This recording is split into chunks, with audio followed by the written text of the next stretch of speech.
భూమి శరత్చంద్ర వాళ్ళ ఇంట్లో గగన్ ఫోటో పట్టుకొని చూసుకుంటూ చాలా ఏడుస్తూ ఉంటుంది. అప్పుడే శరత్చంద్ర అక్కడికి వచ్చి, ఎంతసేపు అమ్మా అలా ఫోటో చూసుకుంటూ ఏడుస్తూనే ఉంటావు అని శరత్చంద్ర అడుగుతూ ఉంటాడు.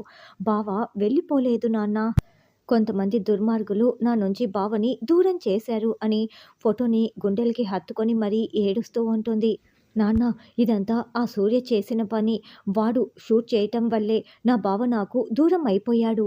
వాడి వల్లే నా జీవితం ఇలా అయిపోయింది. ఇక వాడిని వదలడానికి వీల్లేదు నాన్న, వీల్లేదు.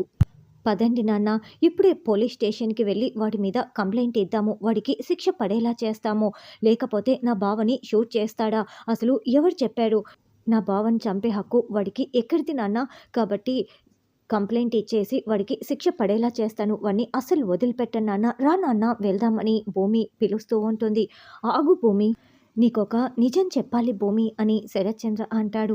ఏంటి నాన్న ఆ నిజం? చెప్పండి నాన్న అని భూమి అంటుంది. గగన్ని కాల్చింది సూర్య కాదమ్మా, సూర్య కాదు అని శరత్చంద్ర ఏడుస్తూ ఉంటాడు. ఏం మాట్లాడుతున్నారు నాన్న? గగన్ని కాల్చింది సూర్య కాదా? మరి ఇంకెవరు నాన్న? చెప్పండి నాన్న అని భూమి అంటే, సూర్య కాదమ్మా, గగన్ని కాల్చింది నేనే, నేనే అని శరత్చంద్ర ఏడుస్తూ ఉండటంతో ఇక భూమి చాలా షాకింగ్‌గా శరత్చంద్ర మాటల్ని వింటూ ఉంటుంది.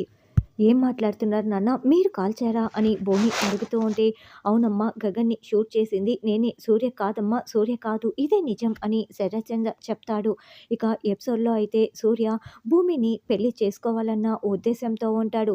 ఇప్పుడు సూర్య షూట్ చేయలేదు కాబట్టి భూమి మనసుని మెల్లగా మార్చాలనుకుంటున్న శరత్చంద్ర, సూర్య భూమిల పెళ్లికి ఎలా ఓకే చెప్తాడు అన్నది రానున్న ఎపిసోడ్‌లో తెలుసుకుందాం.